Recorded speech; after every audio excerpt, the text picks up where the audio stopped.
Hi everybody, it's Marlene with Eerie News, and today is Sunday, August 25th, 2024. Sunday, August 25th, 2024. And let's start off as we usually do with stranger than fiction stories.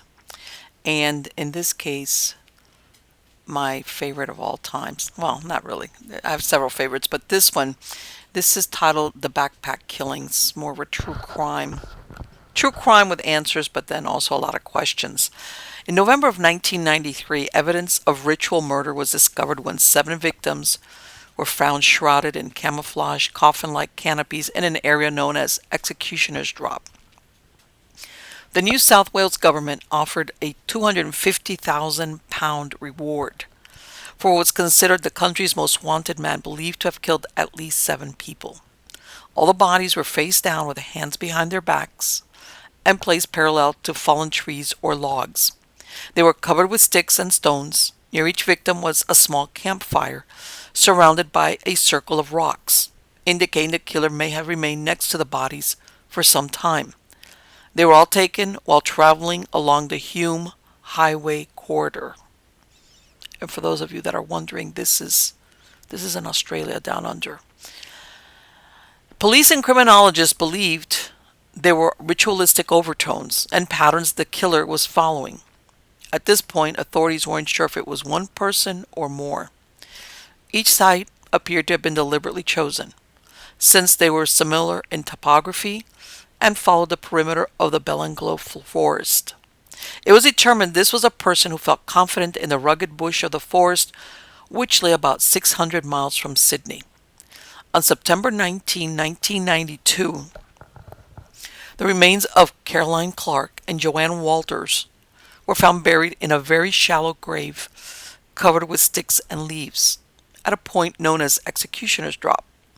They were visiting from Britain and backpacking on foot. They were last seen during Easter 5 months before hitching a ride to Adelaide. Both of them were raped. Walters was gagged and stabbed to death, and Clark was shot 12 times in the head.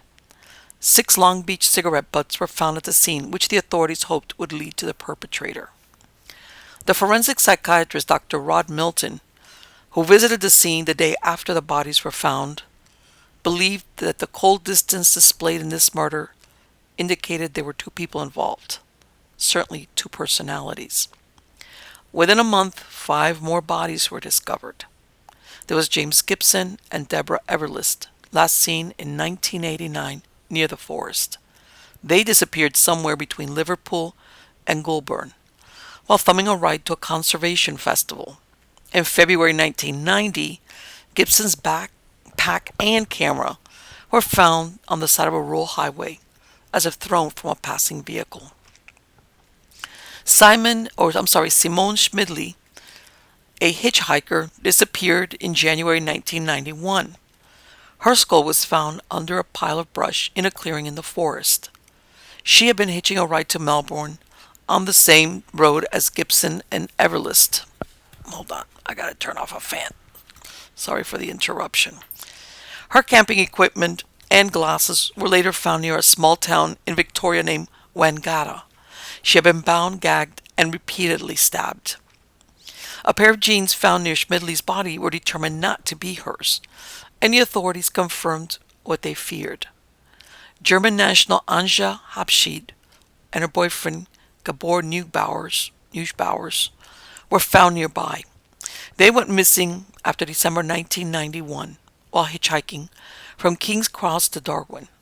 Neubauer was strangled and shot 6 times in the head. Habschied was nude below the waist, and her head was missing from the scene. It's believed she was unconscious when she was beheaded. Her head has never been found.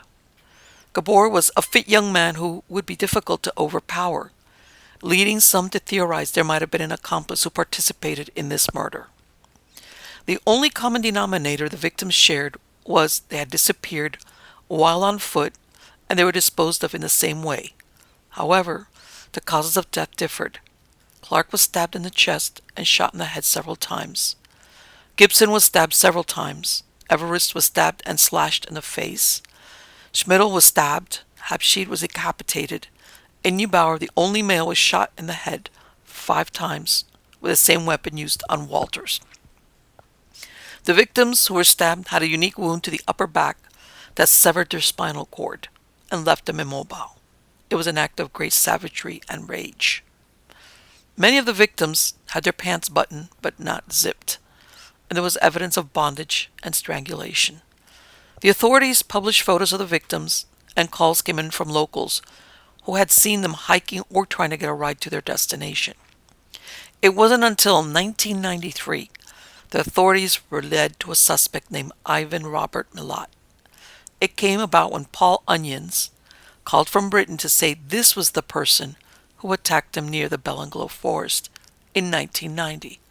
He had been hitchhiking when he was picked up by a man driving a silver Nissan four-wheel drive truck. He called himself Bill. A half-mile north of the Belanglo State Forest, the driver pulled a gun and said, "This is a robbery." A struggle ensued, and Onion managed to break free and run through the bush while Bill shot at him. A passing motorist gave him a ride to a nearby police station where he gave a report of the incident, including a sketch of the perpetrator who had a distinctive handlebar mustache. Milat and his brother Richard were already suspects in the crime, even though later it was determined Richard was working on the days of the abductions. They had good reason to suspect Ivan Milat due to his criminal history.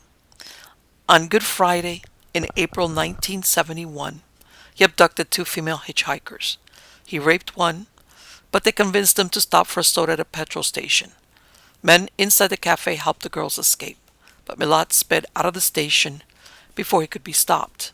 The girls reported the incident to police, describing where he used a knife during the attack and used the name of Bill, which was his brother's name. This, it seemed, was his alter ego since he bought his car in that name and worked under that name at times.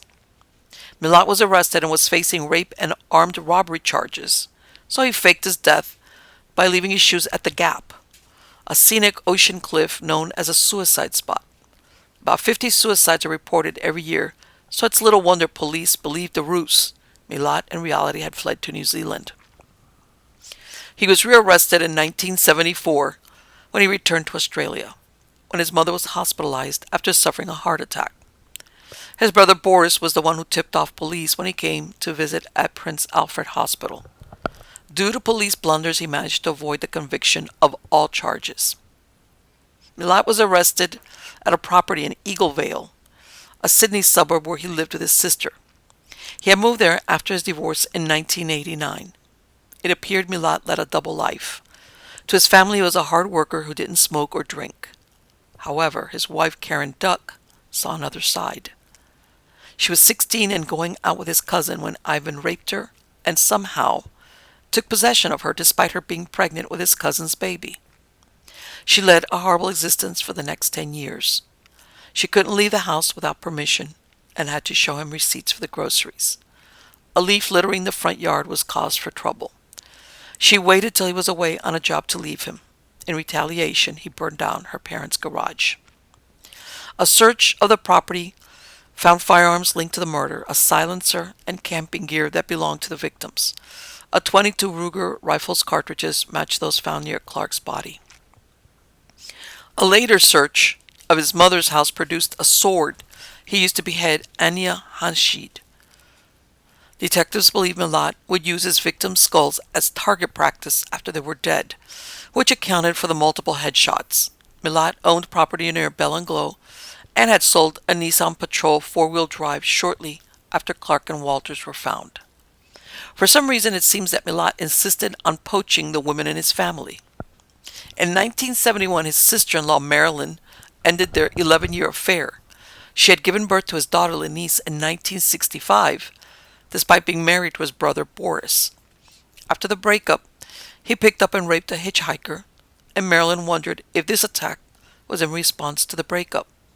However, this was the same year Milat's sister Margaret, age 16, was killed in a vehicular head-on collision in which the brother Walter was the driver. Ivan was one of the first to see her at the accident scene and was scarred by her death. Milat was also involved with Maureen Milat, who was married to his younger brother Wally, who went looking for him with a gun. Ivan made himself scarce until the feud blew over, and then it was like it never happened. After his marriage ended, he resumed his relationship with Marilyn, who by now had divorced his brother Boris. He refused to become serious, so she broke it off after a year. This is when he started to abduct hitchhikers at Liverpool. The first to fall were Deborah Everest and James Gibson in 1989. His next attempt was the failed abduction of Paul Onions, and probably fearing that police had a report about the attack, he would go an entire year before killing Simone Schmidl.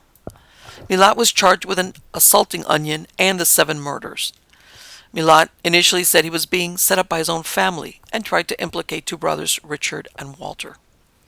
This feeble explanation did not save him from being found guilty on all counts on July 27, 1995, and receiving 7 life prison terms to run consecutively without the possibility of parole. On his first day in Maitland Gaol, he was beaten by another inmate. However, the next year he attempted an escape with former attorney and drug dealer George Savas. The next day, Savas was found hanging in his cell, and Milat was transferred to a super prison in New South Wales. According to prison officials, the pair planned to overpower guards, scale the wall, and had accomplices waiting outside who would provide cars and guns. Savas had escaped once and was serving a 30-year sentence for importing a large quantity of heroin in 1994. In May 1997, prison guards found a well-planned escape by Milat and 3 other inmates.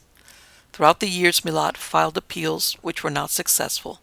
His attorney at the time, John Marsden, claimed in 2005 that Milat was helped by a woman during the murder spree. In January 2009, he cut off his little finger with a plastic knife, hoping to send it to the High Court. The doctors were unable to reattach it. He attempted suicide twice, once by swallowing a razor blade and staples. In June 2001, he was questioned at an inquest into the death of 3 women in 1978 and 1979. They were Robin Hickey, 17, Amanda Robinson, 14, and Leanne Goodall, 20, which all disappeared in similar circumstances as his later victims. He denied knowledge of even knowing the women. He was also suspected in the disappearance of 3 other women, some of which were tourists from Europe and Japan. During the time these 6 Newcastle women were murdered, Milat worked on a road crew in the area. Authorities have always been convinced that Milat committed more murders than the 7 that sent him to prison. This is based on the observation that serial killers start to claim victims before they reach their 40s, which is when Milat committed the backpack murders. Starting in 1993, a task force started to look at the disappearance of 58 young people, especially in the areas through which he traveled in the mid-1970s as a truck driver. However, due to lack of evidence, nothing was brought against him. There were 3 cases they honed in on. Karen Rowland, 20 years old and pregnant, disappeared on February 26, 1971. Her abandoned car was found in the outskirts of Canberra. Milat, 26, worked at the Department of Main Roads and frequently drove between Canberra and Liverpool. 3 months later, Karen's remains were found off a footpath near the National Air Disaster Memorial. This was about 10 miles from where her car was found. Her clothing was pulled down, indicating sexual assault. Near the body was a beer bottle. Due to decomposition, her cause of death could not be established, but her hyoid bones were fractured, indicating she was probably strangled. On November 13, 1987, Peter Letcher, 18, left the suburb of Sydney to hitchhike a ride back to his home in Bathurst. He never arrived, and his bones were found close to Genoland Caves, about 2 months after he disappeared. His body was face down in a small ditch, similar to the ones found in Belanglo Forest. He was wearing jeans, socks, and shoes. Next to his body were his shirt and jumper filled with bullet holes. Nearby was an empty whiskey bottle. He was handcuffed and shot 5 times in the head with a .22 caliber gun. He was repeatedly stabbed in the back and possibly sodomized. Karen Milat said that in the days before Letcher disappeared, Milat took her to Genoland State Forest to see a pine plantation since he was working in the area. The murder of Peter Letcher took place right after Karen Milat left her husband. On September 6, 1991, Diane Panaccio, 29, disappeared after leaving the Lake George Hotel. She told a friend she planned to hitchhike back to Queanbeyan. She was last seen walking toward the Kings Highway. 2 months later, a body wrapped in a triangular cover of pine branches and covered with ferns was found lying face down next to a fallen tree in Talaganda State Forest. She was only wearing underwear and trousers, and there were indications she was raped. Her seventh thoracic vertebrae had been stabbed in the middle of her back. A beer bottle and can were left at the scene. Diane's jewelry and car keys were missing.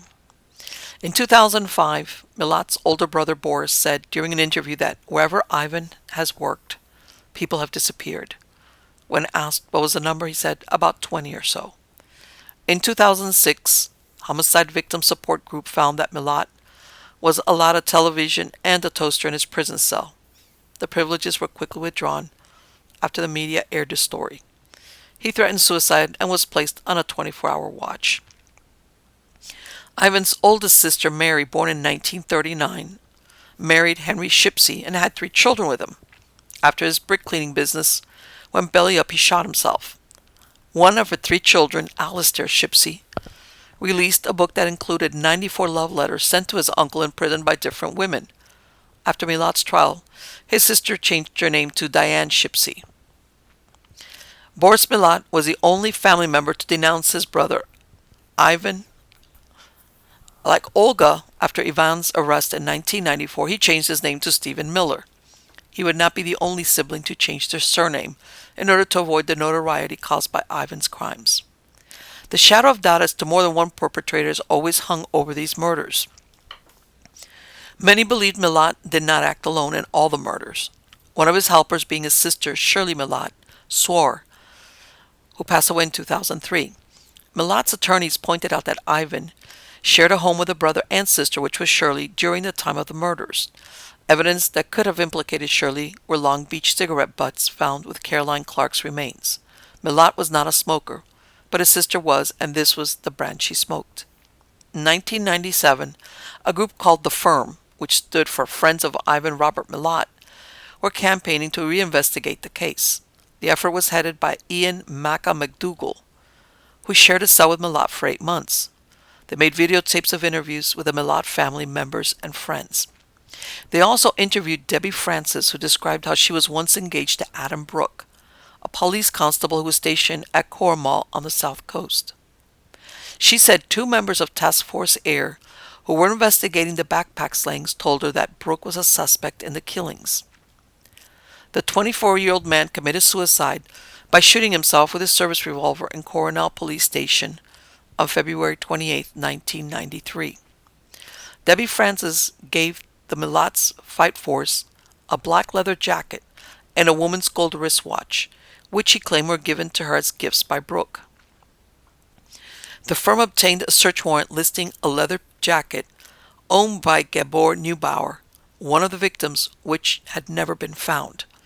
Francis said that she called Crime Stoppers twice, stating she had a jacket like the one they were looking for, but her calls were never returned. In 1997, Brooke's father, Chief Inspector Dick Brooke, the patrol commander at the time of the Bell and Glow investigation, confirmed his son's death had been investigated, but only due to the timing and because he died by his own hand. His father claimed his son ended his life because he was heartbroken over the end of his relationship with Debbie. He dismissed her claims that years before he was a suspect in the search for a criminal known as the Bully Rapist and had been asked to submit DNA evidence. His father said he was only 17 years old and he was tested along with all the young men in the area. The person arrested and convicted for the crime lived only 200 meters from their house. The group said, quote, "The Crown spent $20 million prosecuting this case, yet has taken our small group of volunteers to come up with material which suggests there may be more to it than has been made public. We're not saying Ivan Milat is innocent, but there is an obvious need for further investigation," end quote. Nothing came of this group's efforts to shed light on an accomplice that was outside of Milat's known ring of family and acquaintances.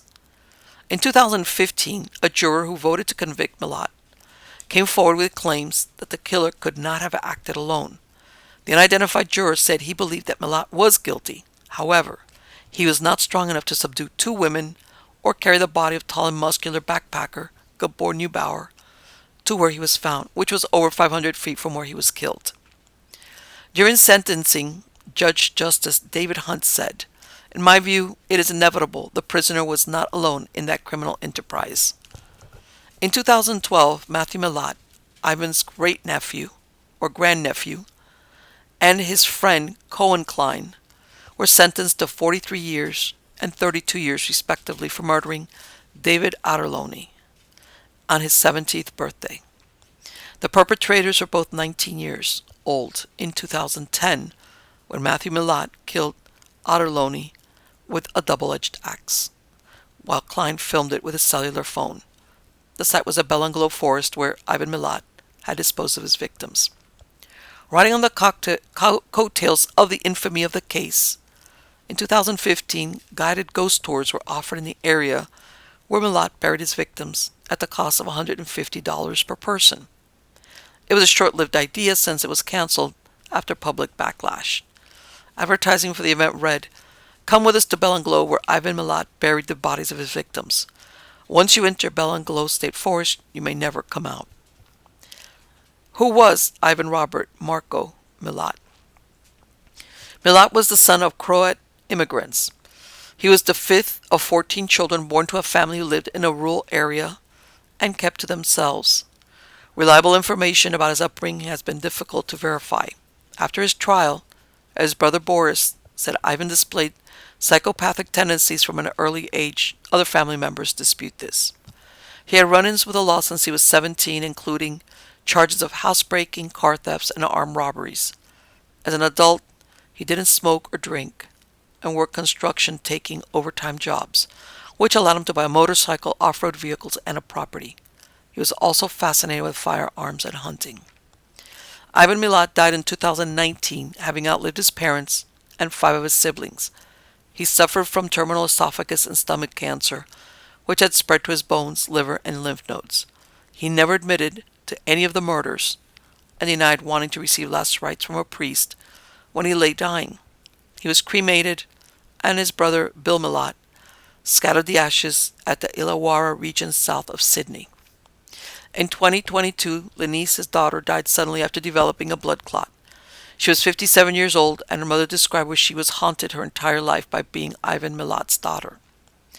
The events depicted in the 2005 Australian horror film Wolf Creek were loosely based upon his crimes. So there you go. Do I think that he did more than those 7? Probably. Considering, like they said, that by the time those early 1990 victims were found, he was in his 40s. And even before that, in the 70s, there were these random killings. And these were the victims that were found, that were discovered. So there might even have been others that they were never discovered, period. And that he had help. I think there's a good chance of it. Why not? A real psychopath. And also that thing about that constable that took his life. It wouldn't be the first time that sometimes... How did he get a hold of those items? Could he have been a participant? A lot of questions there. So, let's go on to the next story out of Stranger Than Fiction. Let's stay in this true crime atmosphere. This next one is titled The Cellar Murders. In July 1927, police finally had their man. His name was Ludwig Halverson Lee, janitor of the Prospect Place house, where the hacked bodies of 2 women were found in the cellar of a brownstone in Brooklyn. It's June 1927, Brooklyn, New York. Ludwig Halverson Lee was a sailor turned handyman and carpenter who had immigrated from Norway 4 years before. When police questioned him about the grisly murder of the 2 victims, he steadfastly denied knowing anything about it. Lee was described as a big, bull-necked, powerful man who had not bent under an interrogation that lasted for 20 hours. Lee's roommate, Christian Jensen, 28, and Otto Nilsson, 29, were held as material witnesses. The remains were found in 3 separate bundles discarded around the city. Some were in ash cans in the cellar, and others were fished out of the sewer in the street. The first set, found July 9th, was discovered in Battery Park, Manhattan by patrolman William H. Krudner, who came across a package about 30 feet from a subway ventilator. It contained lower legs. The following morning, others were found on the lawn of St. Augustine's Roman Catholic Church at 6th Avenue and Sterling Place by Edward Meyer, 16, while he played on the lawn of the church. He saw a rose and white checkered blanket tied into a bundle lying behind a green hedge next to a trimmed lawn. He was curious because he had crossed the area a few minutes before and it was not there. Meyer told Marie Donovan, a churchgoer, who in turn notified a patrolman thinking it might have been an abandoned baby. Under the blanket was a package wrapped in brown manila paper and tied with twine. This was similar to the packaging used for the parts found at the Battery. Inside were part of the back and hip of a woman. The bundle was encased by a piece of grocery paper with a column of figures penciled on it. This would later prove to be a link to Ludwig Lee.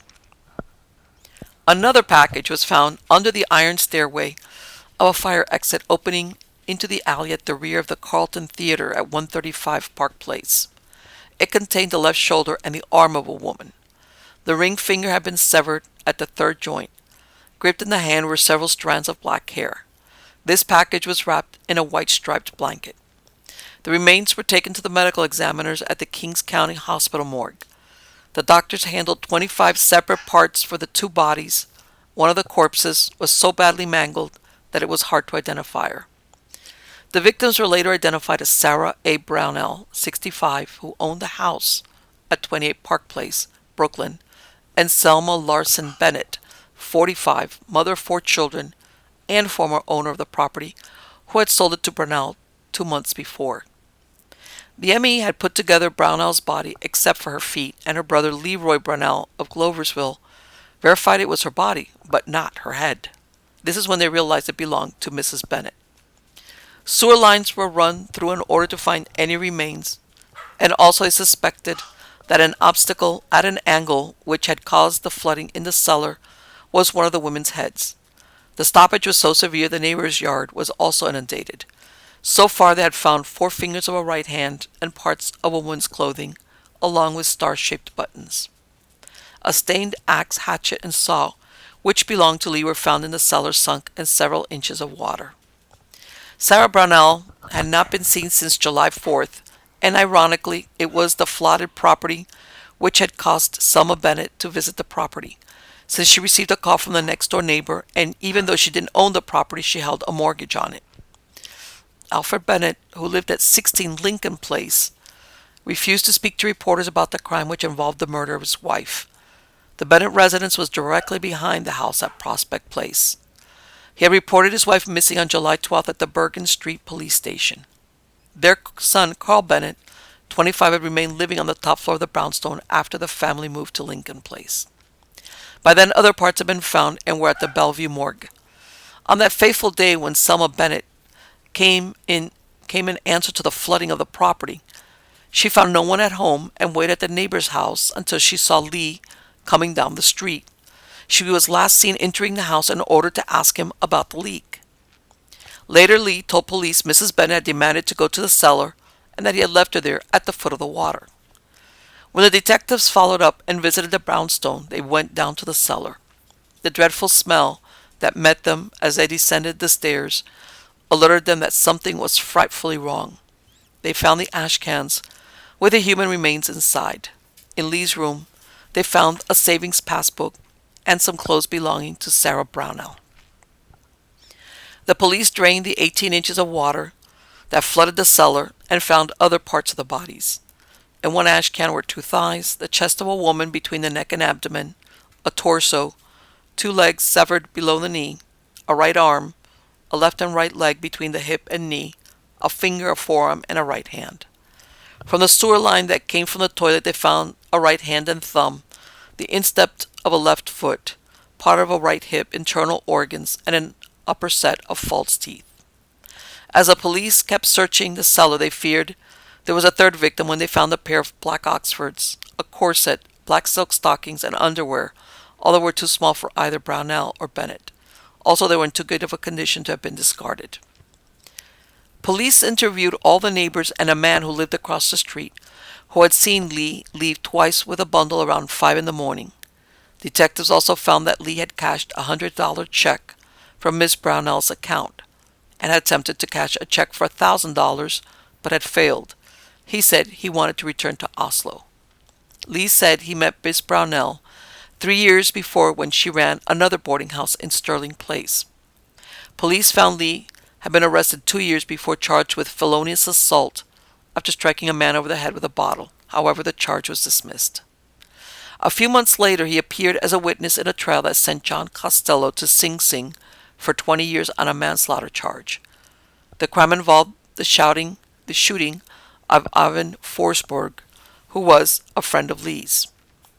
Neighbors said that Miss Brownell had fired him about 18 months before due to his erratic behavior. A rumor at the Prospect Place house said that Lee quarreled repeatedly with his employer. Later, Lee said the quarrel came about because he refused to marry Miss Brownell. Police were told that about 2 weeks before she disappeared, they learned that Lee had placed a chain on the front and back doors. For a brief time, he held Sarah Brownell, a virtual prisoner, in her home. Officer Paintar testified at the initial hearing that he was called to the Prospect Place address on June 27th. When he arrived at the brownstone, the basement door was barricaded with a trunk belonging to Sarah Brownell, and he found Lee trying to break down the doors of Brownell's apartment. Brownell told the officer she had told Lee to get out, saying she had lent him $1,800 to start a business restaurant on Fifth Avenue as a joint venture, but it had failed and she was trying to collect $900 of her $1,800. Lee said he would not leave the house until Brownell paid him $300 for his moving expense and other expenses until he obtained another job. He also told the officer the couple had an understanding they would be married and that following the marriage they were going to Norway. Later, Lee changed his story and said Miss Brownell was like a mother to him, saying he felt like her son. He told reporters he worked on a farm in Norway since he was 7 years old and had done so since then. He had won prizes in skating and ski jumping while living in Norway. Detectives found that Lee had bought large amounts of lye in a neighborhood store. He told the shopkeeper he was trying to clean out the drains. They believed he was trying to get rid of the bodies. On July 13th, Lee pleaded not guilty to the charge of murder. It turned out to be the same day police found traces of lye in the hair of Sarah Brownell. He went to trial on October 17th, 1927. The defense said that one of the Bennett children had committed the murder, but that didn't go anywhere. After stating he would put Lee on the stand, his attorney never did. Lee insisted he was innocent and that the cops had framed him. Lee was convicted with an execution date set for January 2nd, 1928. However, he appealed the verdict in December, and the date was postponed indefinitely. However, he had only been brought to trial for the murder of Selma Bennett. After the conviction, the Norwegian Consul General in New York appealed to the New York governor for clemency. He said there had been insanity in Lee's family. Then Conrad Furubotn, the interpreter at Lee's trial, tried a last-minute move to halt the execution a month before it was to take place. He was joined by a publisher from a Norwegian newspaper, Norway's Consul General, and Edward Riley, the defense counsel, in a conference with the governor. He claimed the murder was a bootlegger's frame-up to release John Costello, a speakeasy operator that was serving 20 years in Sing Sing, in which Lee was the star witness.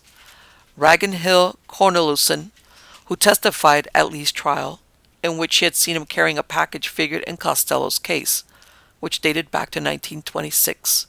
He said this gang in retribution had pinned the murder on Lee. He said a package found in Battery Park a day after Lee's arrest on July 12th with body parts which police believed belonged to Sarah Brownell were estimated by the medical examiner to be the limbs of a woman of 25 or 30, whereas Brownell was older. The governor didn't buy the story. Lee's execution was almost delayed for another reason. In June 1928, Robert G. Elliott, the executioner for the state, had his house bombed while the family slept. Elliott was an electrical contractor who for 2 years had thrown the switch at Sing Sing. He had kept the secret of his side job until 1926. Ironically, he had replaced John Holbert, who resigned after he received threats against his life as well. He decided to keep working for the state. Ludwig Halverson Lee went to the electric chair on August 2nd, 1928 at 11:03 p.m. He ate a meal of sirloin steak, mashed potatoes, salad, and coffee in his cell at Sing Sing prison. In the aftermath of Lee's execution, the governor was petitioned to grant a pardon to John Costello, 27, who was serving a 20-year sentence based on Lee's testimony at his trial. Costello's attorney posited that Lee's testimony should be discounted. Costello was managing a restaurant at 4410 Fifth Avenue when Lee came in with his pal Ivan Forsberg. Costello ordered Forsberg to leave since he had been annoying Costello's wife, who also worked there. The men left, but when they reached the sidewalk, shots rang out, and Forsberg was fatally wounded. The only white witness to the event was Lee. It's not known if Costello received clemency, but chances are he didn't since the newspapers never printed anything else about the request. In October 1928, the indictment against Lee for the murder of Sarah Brownell was still pending, and considering he had been executed 3 months before, it was formally dismissed. Deputy Sheriff James Shortell, known as Big Jim, was the man who transported criminals up the river to start serving their sentence. Throughout his career, it was estimated he had taken about 1,000 prisoners to Sing Sing. He recalled that when transporting Lee, the prisoner said to him, "You know, Sheriff, this will be a lesson to me." He said Lee insisted on taking his violin to Sing Sing, but when he entered the prison, the head keeper said, "You've scratched your last tune on it." Coincidentally, upon finding the women's body parts, police came across a man cut into 8 pieces at 70 Willett Street, Manhattan. The remains were tied in 2 bundles and left in the basement. George Swidkey, a plumber who lived at 156 Broome Street, found the bundles and notified police. Elizabeth Shargorodsky, age 64, who lived in the second-story apartment at the address, had been previously arrested on bootlegging charges and was questioned by police. They searched the apartment and found a .38 caliber pistol and a blackjack. A torso was found in a burlap bag resting on top of a rubbish heap. In another bag 20 feet away, beside an old stove, was found the head, arms, and legs from the knees down. The thighs were missing. Dr. Thomas A. Gonzalez, assistant medical examiner, said the victim had been dead several months, possibly a year. It was learned that Nicholas Nikolovich, a tenant, had been discharged from Bellevue Hospital 2 days before and had not returned home. Detectives also planned to question Marvin Urbanoff, another tenant who was at Bellevue. The entrance to the tenement was through a passageway under the Resor Korsner Synagogue, which was built in 1889. Members of the synagogue said an odor had come from the cellar 3 weeks before, which were weird considering the ME had said the remains were several months old. The identity of the man, or who dismembered him and why, was never learned. 70 Willett Street, though, seemed to be an unlucky place to live. In January 1927, 6 months before the murders at Prospect Place, Daniel Zygmunt, 46, who lived there, died at Grosvenor Hospital suffering from burns sustained while attempting to put out a fire of uncertain origin that started in his bedroom. Tenements were no doubt a hotbed of skullduggery. In January 1928, the cries of a cat coming from an old deserted coal bin in the cellar of a 4-story tenement house at 536 Dean Street led Joseph Lewis, a janitor, to open the bin and release the cat. He first thought it was a snake, but it turned out to be a woman's left arm.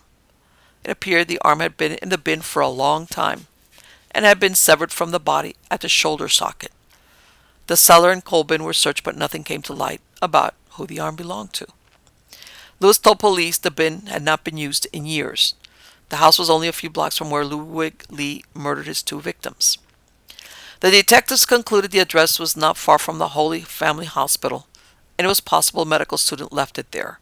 The arm was taken to Kings County Hospital, and if it was evidence of a foul murder, it was written off as an anatomy specimen. And very interesting to note that in this, seems like a few blocks radius, all these body parts are turning up. And back then, of course, there was no DNA or forensics as we know it, but people were normally identified through fingerprints sometimes, and their face, obviously, and sometimes the dent. So that's why sometimes they cut off the head and the hands to make it difficult to find out who the body belonged to. Because hopefully, if you don't know who it is, you couldn't connect it to a killer. As to why the dismemberment, pardon the pub, but it was overkill. But I can't understand why the Norway's. I don't know if they were protesting the sentence or that he was going to get executed. I don't know if at that time Norway didn't have a death penalty. But yep, there you go. All right, let's move on now to Mysterious Universe. This is titled Strange Cases of Cursed Movie Roles. Yeah, there we go. Let's see. Hollywood is dense with stories of the paranormal and unexplained, and one area that seems to be pervasive is the idea that some movie roles have some sort of curse surrounding them. According to the lore, those who have taken these roles are doomed to misfortune, injury, or worse, and here we will look at some notable examples of these supposedly cursed roles. One of the most well-known such movies, curses in pop culture, orbits the DC Comics character of Superman, insidious and seemingly insatiable. It is a curse that sucks in and entangles anyone who has anything to do with Superman, and which has come to be known as the Superman curse. The supposed Superman curse can be traced back to the character's inception and creation by comic book artists Jerry Siegel and Joe Shuster. It has sometimes been noted that they are perhaps the first to suffer the wrath of the curse, as their character only started getting popular and making real money after they had sold the rights to the precursor company to DC Comics for a paltry $130. Siegel and Shuster would go on to try to claim some legal rights to ownership and royalties, but were unable ever to get anywhere with it. In the end, they would barely ever see a dime from their iconic creation. And Siegel would at one point lament, "I can't stand to look at a Superman comic book. It makes me physically ill. I love Superman, yet he has become an alien thing to me." In later years, they would both fall on hard financial times, with Shuster also suffering from myriad medical problems, including waning eyesight that prevented him from drawing and making a living. And although they were finally granted a byline in Superman materials, they were paid a pittance and lived in near poverty their entire lives. It leaves one asking whether this was part of a curse or just bad luck and a poor business decision. But if there's a curse, it can probably be traced back here to the beginning. Whether this particular curse started with Siegel and Shuster or not, it certainly didn't end with them. In many of the cases, those supposedly affected were actors associated in some way to the series of television, animation, and film. In the 1940s, Superman made his first appearance on television in the form of a series of two low-budget black and white serials starring actor Kirk Allen as the Man of Steel. Far from a career boom for him, the role conversely destroyed it. When the series ended, Allen found himself nearly jobless, unable to snag any roles other than bit parts and commercial voiceovers, simply because he was so associated with Superman and irredeemably typecast. And no one really even knew his name because, as an unknown actor, his name hadn't even been in the credits on the serials he had appeared in. In later years, his mind would wither away due to the onslaught of Alzheimer's disease, and he would die in 1999 in obscurity, never having landed another famous role and claiming later in his life that Superman had ruined his life. The curse then supposedly reared its head again when the first Superman animated series aired from 1941 to 1943 with the character voiced by Bud Collyer. While nothing bad happened to him at the time, and indeed he went on to become rather successful as the host of the game show To Tell the Truth, things took a turn for the worse later in his life. In 1966, a new Superman animated series titled The New Adventures of Superman was launched, and Collyer was asked to reprise his iconic role, which he did to much fanfare. Just a few years after taking this gig, he would suddenly fall ill with a severe and unexpected circulatory ailment, which made quick work of him to kill him at the age of 61. While this is all certainly spooky in a sense, it still wasn't really considered a curse yet, and wouldn't gain that particular distinction and launch itself into the public consciousness until actor George Reeves took up the red cape for the 1951 film Superman and the Mole Men, as well as for a Superman TV series that ran from 1952 to 1958. Although he had a long film career before his role as the Man of Steel, his career would take a nosedive after his appearance in the film and series, as he was irredeemably typecast. Similar, hold on, oh boy, wait a minute. Similarly to Kirk Allen, he would find fewer and fewer roles that did not have to do with Superman, and even when he did appear in films, people could just not separate him from the iconic character he had played. He would spiral into a deep depression and was the first to voice the idea that he had been literally cursed by the Superman role.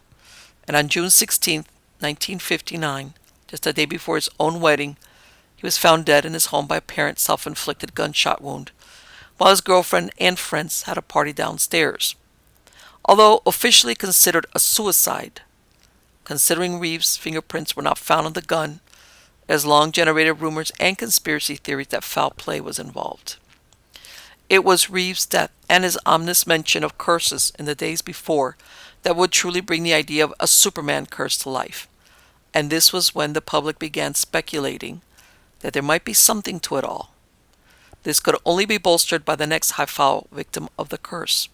Perhaps the highest profile victim of the alleged curse is the man who most people probably see as the quintessential Superman, to which all others are compared, actor Christopher Reeve. Appearing in Superman the Movie, 1978, Superman 2, 1980, and Superman 3, 1983, and Superman 4, The Quest for Peace, 1987, Reeve would truly embody the popular superhero to the point that his image was inextricably linked to Superman, and this might be why he would draw the most attention to the malicious curse. There was, of course, the typical typecasting involved when it comes to Reeve, and indeed he found little memorable work outside of the role that had made him famous. He was mostly relegated to bit roles or those that had something to do with Superman, but he managed to keep his career afloat, and this would be the least of his worries as the curse began its dark work. On the side, Reeve was an avid horseback riding enthusiast, often participating in equestrian events.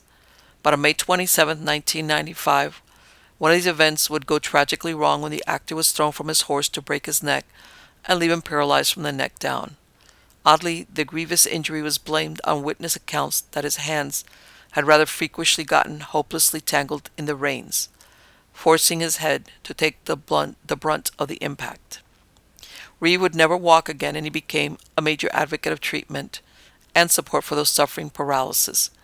Yet his life was tragically cut short at the age of 52 when he died on October 10, 2004, from heart and lung complications related to an adverse reaction to medication he was taking for his condition. Rather eerily, his wife, Dana Reeve, would develop lung cancer shortly after this and died 2 years later at the age of 44. Rather ominously, it seems that the supposed curse seemed to have targeted the 1978 Superman movie, as Reeve was not the only alleged victim of the doomed production by a long shot, with various actors appearing in the movie experiencing death and misfortune during and after production. Margot Kidder, who played Superman's love interest, Lois Lane, famously had all manner of woes in her life following Superman. Her career would take a deep plummet. Her bipolar disorder became worse, and a car accident in 1990 left her partially paralyzed and unable to find work. She turned to drugs and alcohol, and in 1996 had a major mental meltdown, vanishing for several days, only to turn up in a delusional state, chopping her hair off and ranting about how her husband was out to kill her. Kidder's life would further unravel and spin out of control until her death on May 13, 2018, of an alcohol and drug overdose.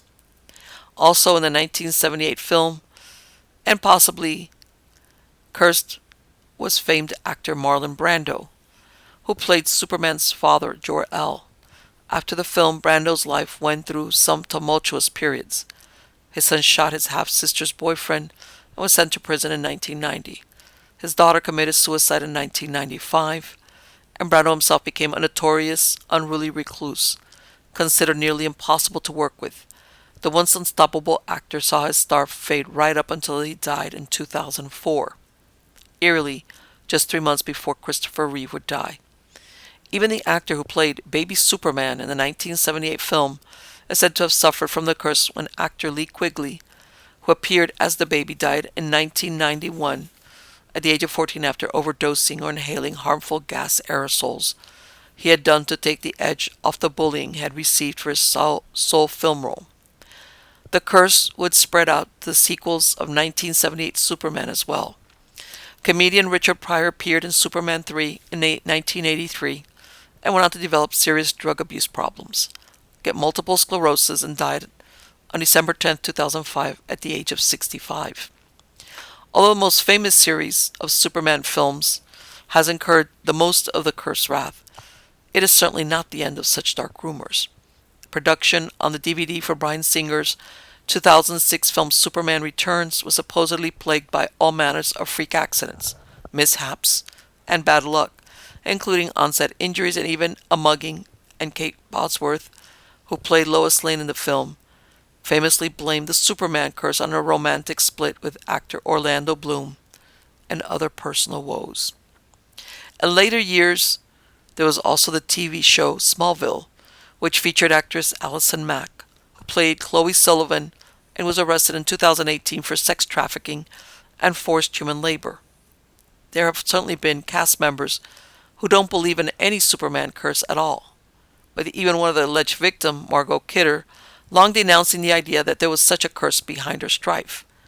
Actor Henry Cavill, who has most recently portrayed Superman in Man of Steel 2013, Batman vs. Superman Dawn of Justice 2016, and Justice League 2017, has said of the infamous curse, quote, "Well, I honestly don't believe there's a curse. I think there's been some bad luck in the past, especially when it comes to horses, and I don't mean that as a joke. My fiancé is an international show jumper, and I know all the risk attached to that. You can fall off 1,000 times and be fired through fences, and then the one time you're home out in the yard, all it takes is something to startle the horse, and you're off and you fall the wrong way. There's bad luck, but I don't think it's any curse." End quote. Of course, there is a likely rational explanation for this all. After all, one can tie any unfortunate incident to a production and then go looking for other incidents to add to the fire if one were so inclined. Yet the Superman curse remains special because it has become so well known and embroiled with ominous happenings. Whether it's just our minds grasping at straws or something truly supernatural in nature, it certainly puts a different spin on any viewing of a Superman movie. Another comic book role that's frequently rumored to be cursed, at least to some degree, is the Joker of DC Comics lore. Jack Nicholson, who perhaps most famously played the Joker in Tim Burton's 1989 iteration of the film, claimed that he felt uncomfortable playing the role and it had a life of its own.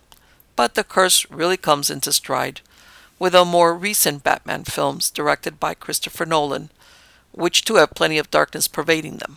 Most notable was the death of the actor Heath Ledger, who made an impressive career-making turn as the Joker in The Dark Knight of an apparent drug overdose during filming, which was a death that rocked the entertainment industry and shocked the world.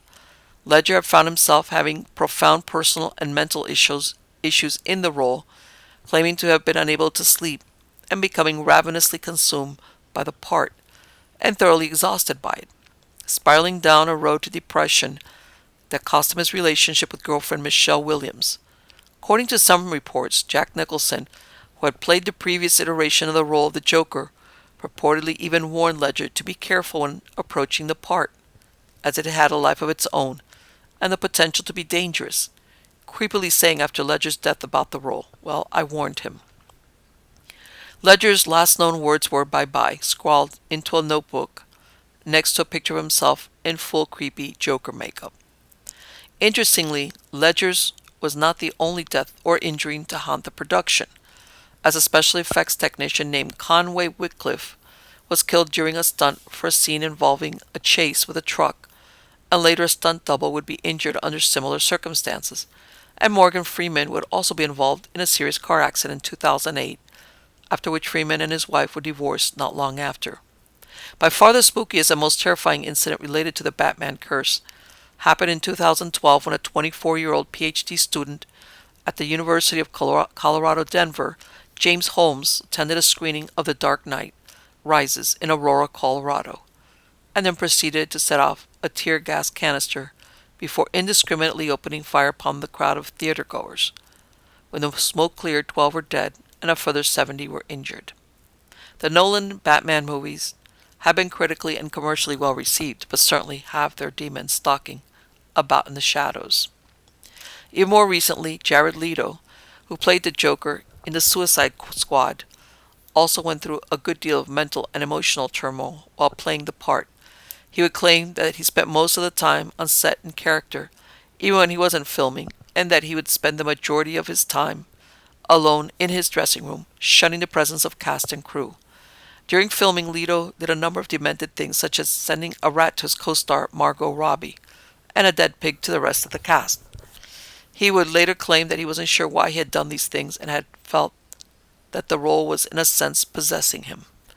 There was also Joaquin Phoenix, who played the role in Joker and claimed to have gone slightly mad from the role and the weight loss it involved, and that the role scared the effing you-know-what out of him.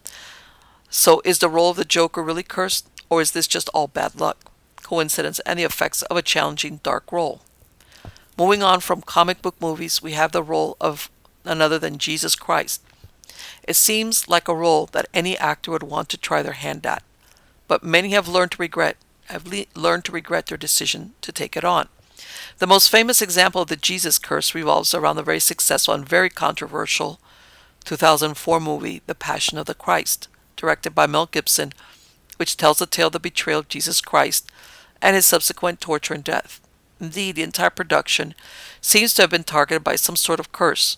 In this case, the crew just couldn't seem to avoid all of the freak lightning strikes going on during filming. Assistant director Jan Michelini was struck by lightning not once but twice during the shoot, and the lead actor who played Jesus, Jim Caviezel, was also struck by lightning on location, with some crews saying that at the time he had literally had smoke coming out of his ears. Caviezel was particularly targeted by the supposed curse, suffering hardship after hardship while filming. Despite suffering from a bout of hypothermia as well as pneumonia and a lung infection, on top of the lightning strikes, he was also struck by a dislocated shoulder during one scene carrying the heavy cross and seriously injured during the main event, the scene where Jesus is being led out to the cross and relentlessly flogged. Although the scene and its violence were ostensibly fake, Caviezel had chunks of flesh ripped out, and he suffered various skin infections to boot, mostly stemming from the copious makeup needed to make the fake injuries look so real. He also injured his back, and in one scene an actor hit him in his hurt back, causing him to writhe and double over in agony, in turn causing him to cut his hand on the metal rings to which he was attached. In the end, the production thoroughly spent Caviezel, and the actor required heart surgery and psychiatric treatment after the movie was complete. To add insult to injury, both Mel Gibson and Jim Caviezel have suffered from major career blows since making the film, and this seems to be another issue with playing the role of Jesus Christ, as many actors who've portrayed Jesus have then disappeared from the limelight shortly after. There was Ted Neely, who suffered the death of his movie career after playing the lead in the film version of Jesus Christ Superstar. John Bassberger, who would star in just one film after portraying Jesus. Robert Powell, who severely regretted having ever taken on the role. And Chris Sarandon.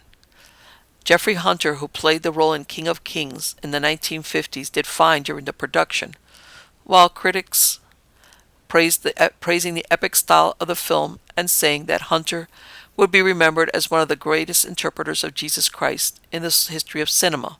But in the following years, he suffered a series of misfortunes. Not only did his career drop off a cliff, like the other actors mentioned here, but in 1969, while filming Viva America, an accidental explosion on the set caused burns on his arms, and several broken glasses caused injuries on his face. Weeks later, while training judo with a friend, he received a blow to the chin that sent him to the ground to hit his head on a door. on the flight back to the United States, he suffered paralysis of his right arm, lost his speech, and was diagnosed with a stroke which would cause him bouts of dizziness and headaches for the rest of his life. One day he was at home alone when he was overtaken by one of these dizzy spells. While on the stairs, he lost his balance and fell to the ground, with such bad luck that he fractured his skull. He was found hours later unconscious, taken to the hospital, and died during the operation on May 27, 1969. Curse or just rotten luck? Who knows? Another movie role that was all so cursed that made sure that the film never even got made was a deeply troubled story of the film Atuk, based on the 1963 movie The Incomparable Atuk by Mordecai Richler. The comedic tale of an Inuit Eskimo who finds himself a stranger in the strange land of New York City and tries to awkwardly adjust was made into a screenplay by Todd Carroll in the early 1980s and quickly gained a reputation for having a deadly curse surrounding it, like a dark cloud.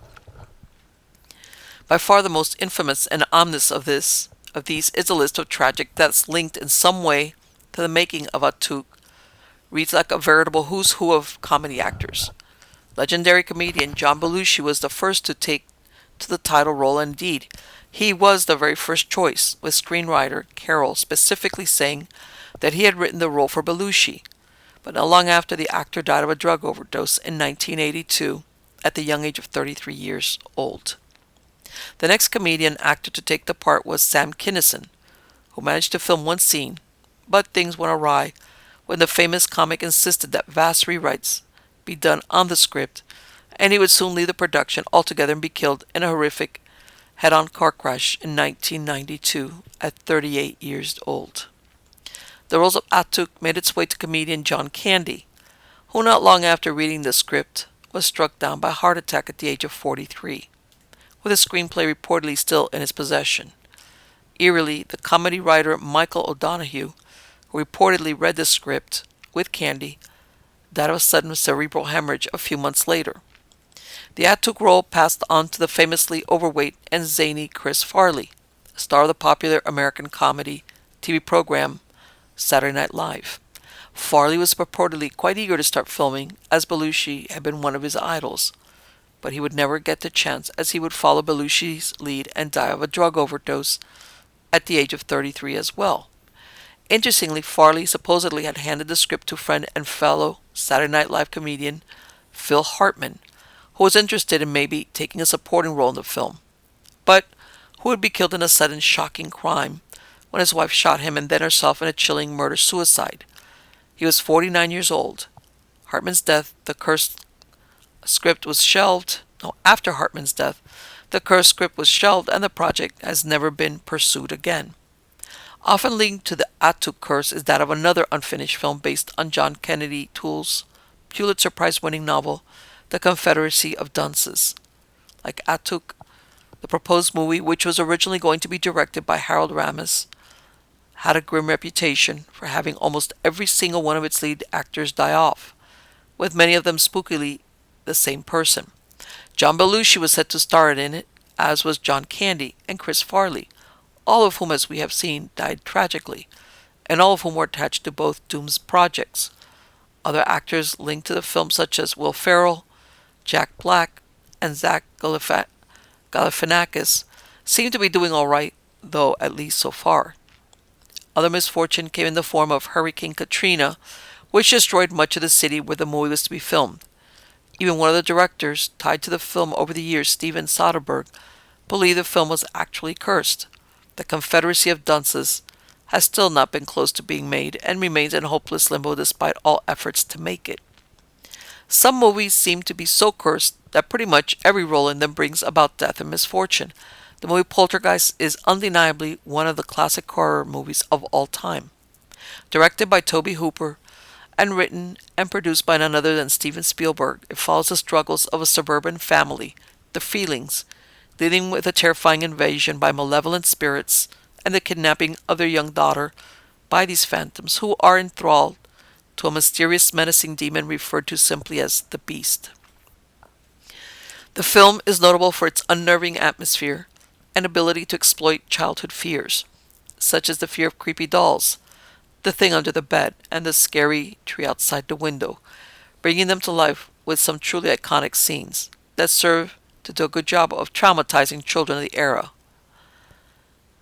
When it was released in 1982, the movie was a huge hit, going on to be spun into two sequels and a remake.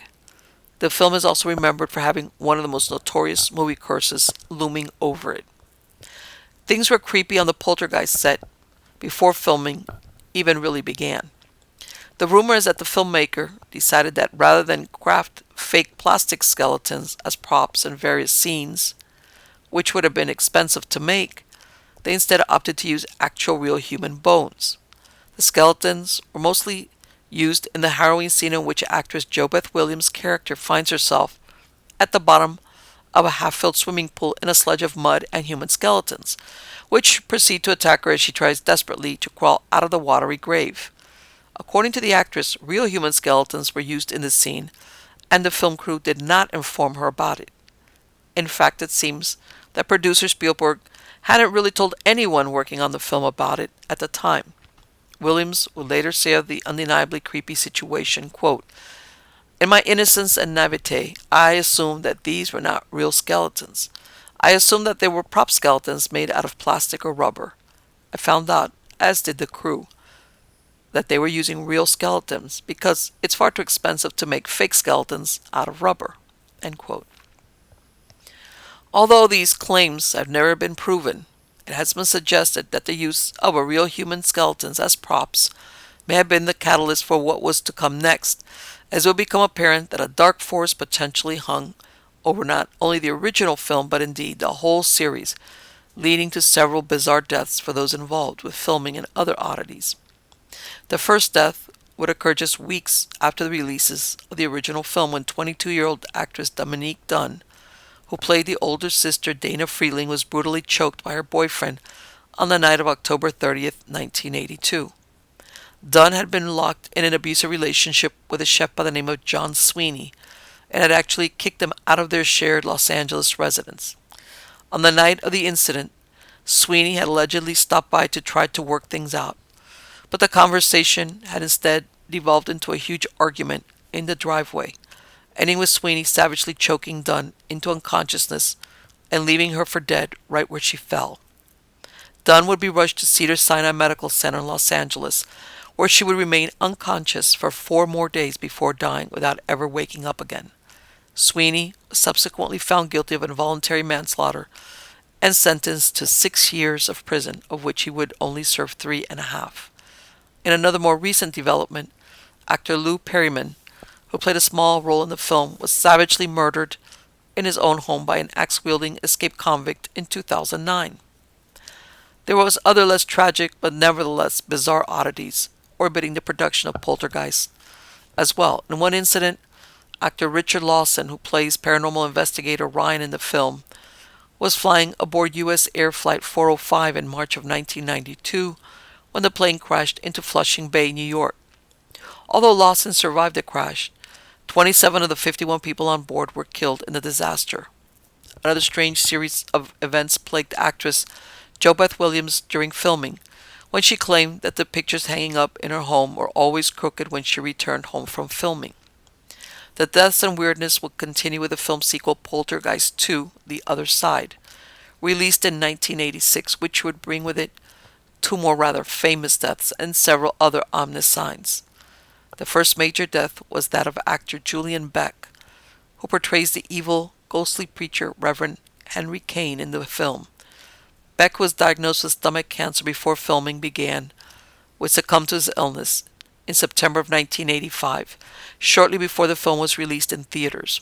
In 1987, another cast member would die when Will Sampson, 53, who played a Native American shaman in the movie and is perhaps best known as an actor for his role as the mute Native American in One Flew Over the Cuckoo's Nest, passed away from complications related to a risky heart-lung transplant he had received 6 weeks earlier.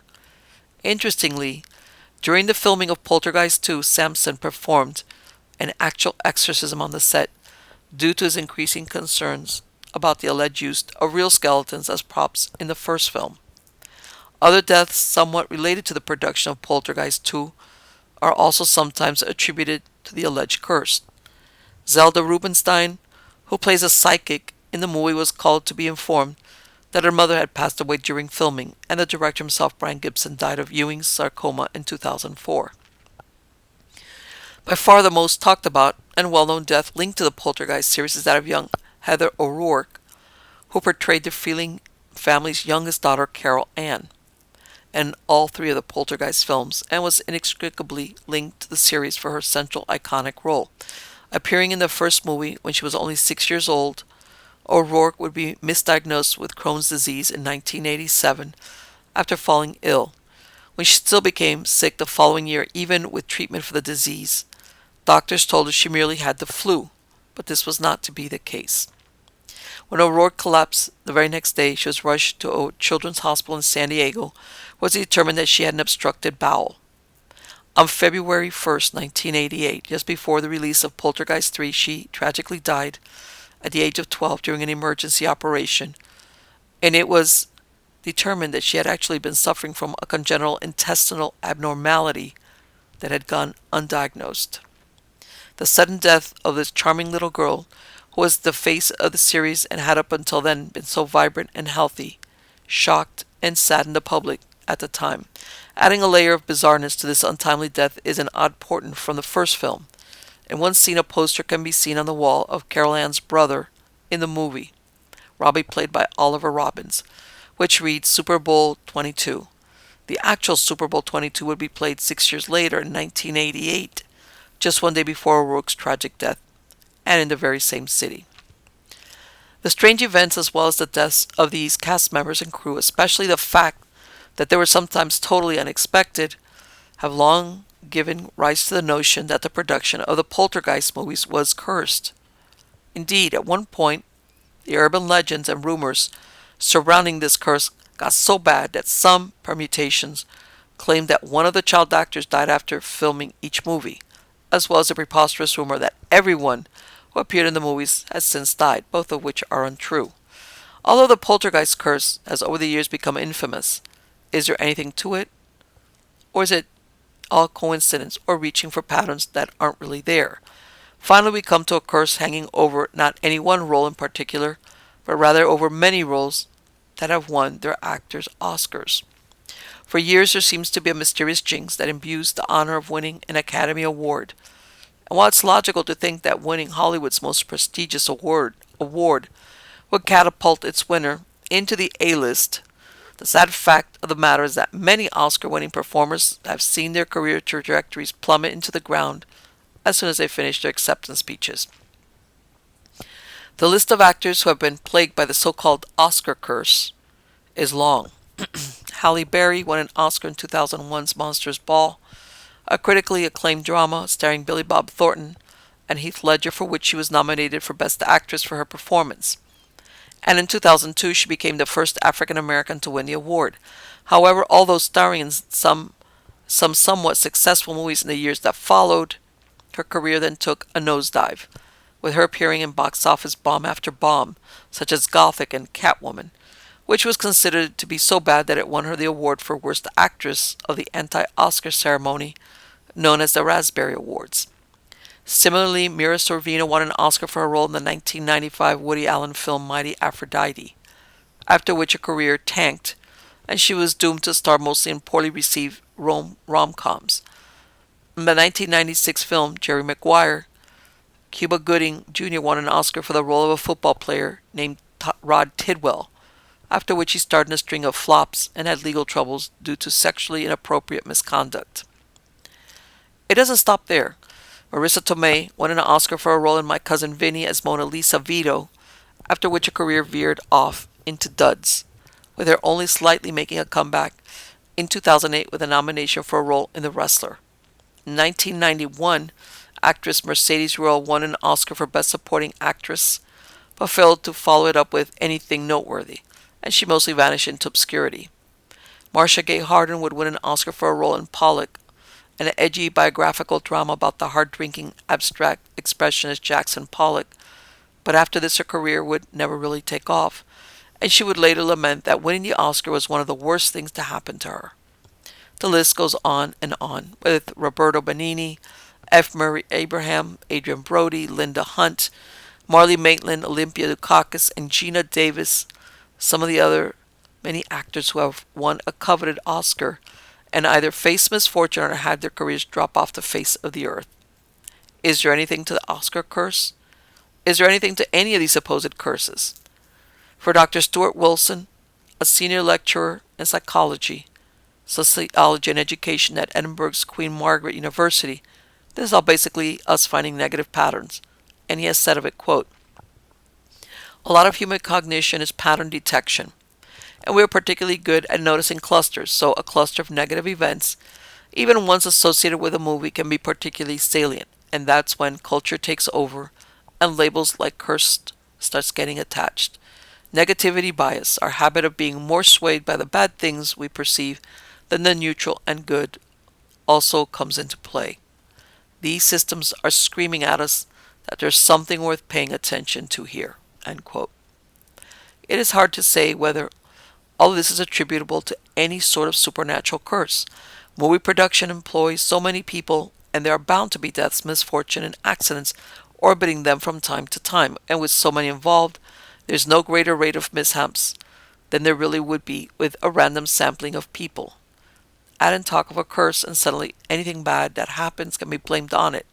So perhaps this is just reading into things a little too much and weaving an urban legend around nothing more than bad luck. Or is it perhaps something more? I leave it for you to decide. You know what I think they all have in common? That they're all actors. Actors are notorious for making bad life decisions, or they're already cuckoo to begin with. That's what I think. Yeah, there might be a curse, but I think that's what happens. I don't know. Actors are just usually, not all of them, but most of them, up to no good. Like drugs, alcohol, risky lifestyle, fill in the blank. Anyway, we're back to Stranger Than Fiction stories. And this is called The Plight of the Peddler. In 1890, a mystery dating back to 1823 was solved. A revelation disclosed how a murderer escaped justice by dying many years before, but his crime did come to light. It's Ashland, Massachusetts, the year's 1890, and a skeleton was found in Basin 5 of the Boston Waterworks, which reminded the older inhabitants of Ashland about a gang of cutthroats once terrorizing their little area of Middlesex County. Many believe the bones belonged to a peddler by the name of Judson, who disappeared in the spring of 1823. The skeleton was found on a little hillock under 20 inches of dirt, and the skull was cracked with a 2-inch hole that confirmed the individual had been a victim of foul play. A piece of tissue paper, cut around, and once having been fitted to a hat or cap, was found under the skull. The seeds of the peddler's demise started years before, when John Clement and his sister Patience, who went by the name of Patch, moved into a house known as the Bixby Place, sometime between 1815 and 1818. The Bixby house once belonged to a family which settled in the area since the 17th century. Joseph Bixby farmed the land and was prominent in town affairs. He had 14 children, and they continued to live in Ashland. Later, some suspected John Clement and his sister purposely picked the property due to its remoteness deep in the wood, but it was only 100 feet from the Hopkinton-Ashland Turnpike. Only a cart path ran from the farmhouse to the turnpike, and a small area had been cleared around the house. The townspeople later recalled that little was known about the brother and sister or where they came from. Soon after the Clements moved there, the townspeople of Ashland and Hopkinton heard the sounds of revelry that traveled far and wide on quiet nights. The one-time farm had been turned into a tavern that brought in young men and women from the neighboring farms and villages, as news of the parties held there became well known. Travelers who stopped at the tavern were given boarding, but none would return. The tavern soon became the bane of the two towns. Eventually, the couple hired 2 or 3 loafers as bouncers to keep the peace. Before long, these men made up a gang that robbed visitors to the tavern who had become too drunk to defend themselves. Afterward, many were too ashamed to report the robbery to the authorities. But it seemed that not only robberies were taking place as 2 or 3 people disappeared, but the townspeople failed to follow up and find out if the stories were more than a rumor. However, In 1823, a disappearance was reported to the residents of Hopkinton, which convinced them that a murder had been committed. Nothing was done at that time, perhaps through the cowardice of the authorities or belief of collusion between the inhabitants of the tavern and the law. But 8 years later, a mob attacked the old house in the night and tore it down with the occupants inside. In those days, farmers' wagons were the principal methods of transportation through the smaller towns. Peddlers would wander from Boston and Worcester with heavy packs and return with money-filled pockets. Some of the roads were lonely, with many miles between houses. The Hopkinton-Ashland Turnpike was one of the loneliest roads. From the bridge of the New York and New England Railroad on the outskirts of Hopkinton Center to the headquarters of the Basin, 5 Workmen in Ashland, was a distance of about 3 miles. On that route there were 3 residences close together, and the rest of the stretch was pasture land and timber growth. It was along this road that Judson the Peddler trudged in 1823. He left Hopkinton in the middle of the afternoon, intending to reach Ashland by nightfall, but a storm arose, and he stopped at the Clement place. The peddler was well known and traded regularly with farmers' wives, which is why the townspeople noticed his disappearance. His movements were retraced, and quickly was deduced the storm forced him to stop at the Clement house. When questioned, the proprietor at the house said that the peddler had arrived but left the next day. The man who made the inquiry found a cap in the wood a short distance from the house. It was later found to belong to the missing peddler, but at that moment the townspeople had no choice but to take Clement's word that the peddler had left his establishment. Later, a young man of the village by the surname of Perkins mentioned he had seen John Clement washing blood from a flannel shirt the night the peddler disappeared. 3 years later, Perkins died suddenly, supposedly from drinking too much alcohol. Others believe Clement got rid of him because he talked too much and knew about the peddler. Perkins might have strayed off the path, but he came from a well-to-do family, and his death created a sensation. But again, there was no concrete proof against John Clement and his sister. However, it was still believed more than ever the peddler had been killed when he visited the tavern. The hillock where the skeleton was found in 1890 was at the junction of the old Cordiaville and Hopkinton turnpikes and the Doubleday house. It was situated at the junction opposite the bluff. Next to Doubleday's property was a lot of about 3/4 of an acre, which in 1823 was used as pasture by Clement. He knew this piece of land would never be tilled while he rented the property, and the skeleton lay within 3 feet of the lot, which was planted every year. At the time of the murder, it would have been impossible to find the body in such a lonely spot. During the time of the peddler's disappearance, the townspeople believed he had been buried in the cellar of the house, but none followed up because of the notoriety of the house's occupants. The end of the Clement house came about in 1831.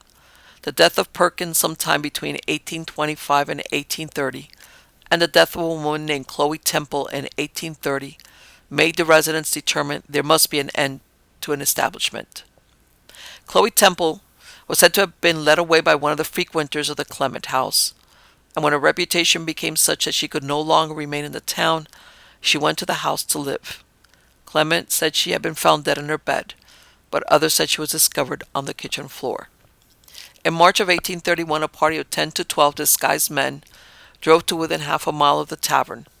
They descended on the house, which was occupied by Clement, his sister, and another man who was able to escape. A mattress containing Clement was carried out and laid on the grass. Clement was given a short ride on a rail and otherwise disciplined, which probably included being tarred and feathered. Then the crowd tackled the house. In an hour, only kindling wood was left. Dishes, furniture, and everything inside was destroyed. Clement and his sister were told what they had better do, and they did it. For the remainder of their lives, they lived respectfully in Hopkinton. They died sometime around 1845, about 22 years after the disappearance of the peddler. There is nothing to confirm the identity of the skeleton, perhaps, except it was found a mile and a half from the Clement house, and very close to a house occupied in 1829 by Mr. Doubleday. So the question begs to be asked, how many more besides the unfortunate peddler met their end after visiting the Clement house, and their bones lay undiscovered somewhere in what used to be a pasture land about 200 years ago? It leads me to believe that usually this writing on the rail, this right here, for those watching the video, is when, see how this guy's tarred and feather? That basically, this was like vigilante stuff, all right? Where they put you on a stick, they tar and feather you, and, you know, and it leads me to believe that despite the length of time that it took for these Clement people to get investigated, that there probably was some type of collusion with the law until finally the people got sick and tired of it and just decided to take take the thing in, into their own hands, as far as we're going to put a stop to it. So there you go. And that is the Eerie news for August 25th, 2024. I will be back soon with some more weird stuff. Till then.